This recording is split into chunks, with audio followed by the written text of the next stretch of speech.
اللہ کی مدد کا ایک حیرت انگیز واقعہ۔ ایک رات چند چور کسی کے گھر میں گھس گئے۔ وہ چاہتے تھے کہ گھر کا سارا مال اٹھا کر لے جائے، لیکن جب کمرے میں پہنچے تو انہوں نے دیکھا کہ میاں بیوی اور ایک شیر خوار بچہ سب کے سب سو رہے ہیں۔ چور آپس میں کہنے لگے، ہو سکتا ہے یہ بچہ جاگ جائے اور ماں باپ اس کے رونے کی آواز سن کر اٹھ جائے، لہٰذا بہتر یہ ہے کہ اس بچے کے جھولے کو اٹھا کر باہر رکھ دیا جائے۔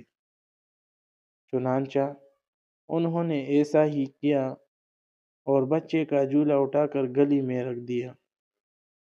پھر وہ گھر کا ساز و سامان اٹھا اٹھا کر باہر رکھنے لگے۔ جب سارا سامان گھر کے باہر رکھ چکے تو اس خیال سے کہ شاید کوئی چیز رہ گئی ہو، گھر میں آ کر دوبارہ اچھی طرح جائزہ لینے لگے۔ عین اسی وقت بیوی کی آنکھ کھل گئی اور اس نے دیکھا کہ بچے کا جھولا نہیں ہے۔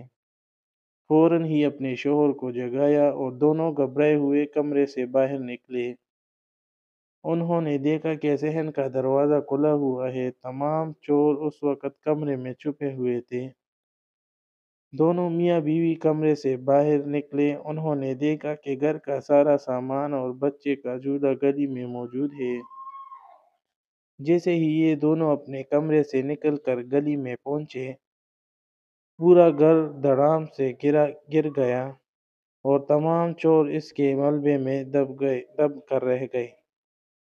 یہ دونوں حیران تھے اور انہیں کچھ بھی معلوم نہیں تھا کہ سارا سامان کون باہر لے کر آیا ہے۔